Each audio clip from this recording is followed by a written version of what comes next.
Look at your phone. It's 2 a.m. The blue light is searing into your retinas, and you've been scrolling for 3 hours straight. You aren't even enjoying the content anymore. You're just swiping because stopping feels worse than staying. That to-do list you wrote this morning feels like a joke. You feel like you've fallen so far behind that catching up isn't even an option anymore. You're in the slump, the kind where your brain feels like a browser with 50 tabs open and none of them are loading. Most people will tell you to just grind harder or find your why, but let's be real. When you're this burnt out, grinding just makes the engine smoke. You don't need a motivational quote. You need a hard system reboot. I've been exactly where you are. Whether it's trying to maintain a consistent upload schedule for a channel like Trending AI or managing the high-pressure focus required for a brand like Quiet Build, the mental fatigue is real. When you're trying to build something significant, whether it's a YouTube empire or a 4.0 GPA, the weight of your own expectations can paralyze you. But what if I told you that you don't need a month-long vacation to fix this? You don't need to move to the mountains and quit the internet forever. You just need 48 hours and a very specific Clean Slate Protocol. This isn't a productivity hack.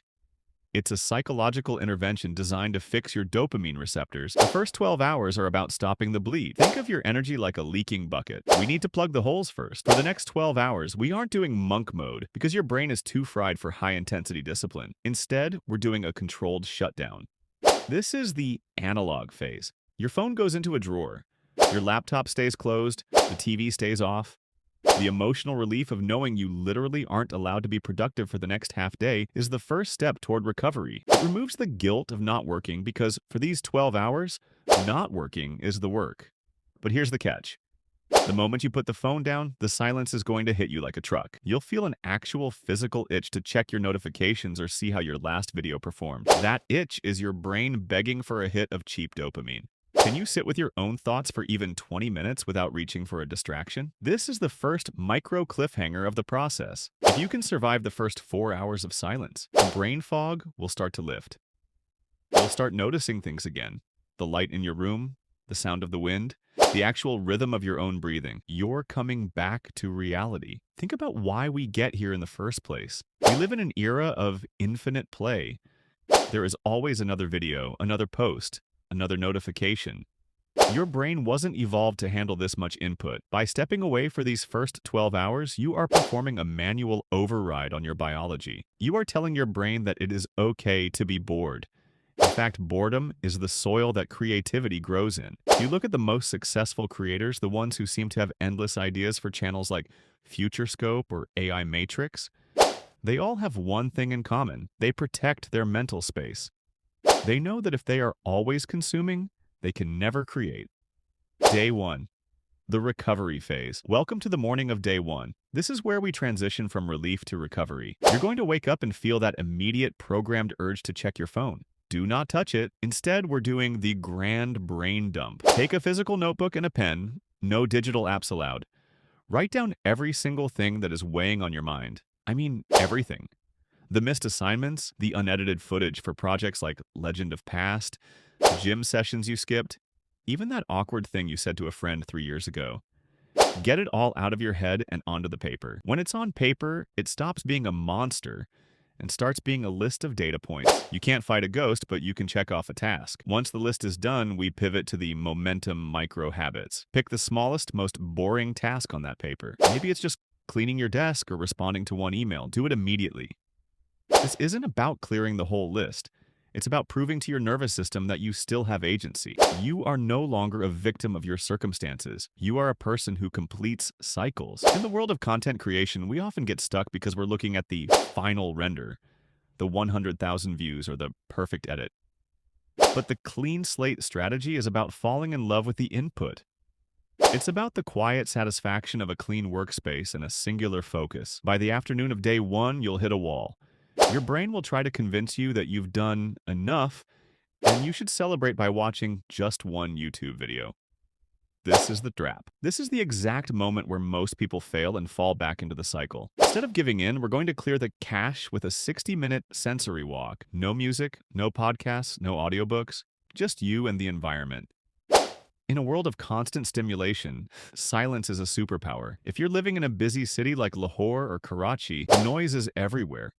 But you have to find that internal quiet. While you're walking, your brain will start auto-filing the stress you dumped on that paper earlier. You'll find that ideas for new scripts or study techniques start bubbling up naturally. Don't write them down yet. Let the hunger for work build. Day 2.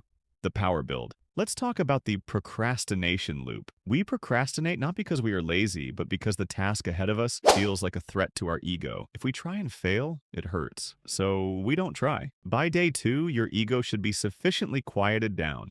You've spent 24 hours being unproductive on purpose, so the pressure to be perfect is gone. Day 2 is the power build. We've cleared the clutter. Now we're going to test the engine. We aren't going to try to do a week's worth of work in one day because that leads straight back to burnout. Instead, we're using the 90-minute deep work block. You pick the one project that actually moves the needle, the high-leverage task.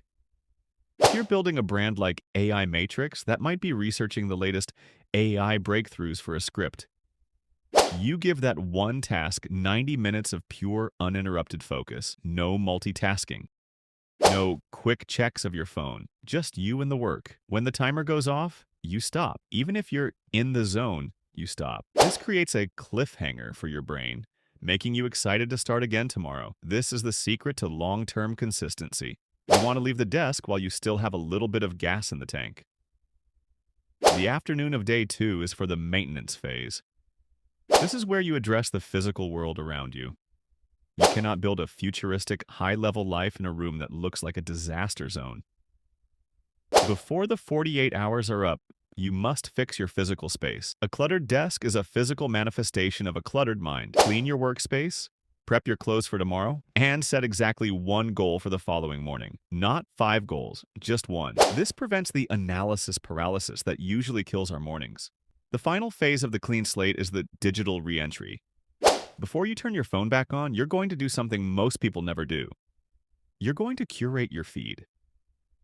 Unfollow the accounts that make you feel like you aren't doing enough. Delete the apps that you only use for infinite scrolling. Your digital environment is just as important as your physical one. If you want to stay in this high-focus state, you have to be the gatekeeper of your own attention. Deep dive.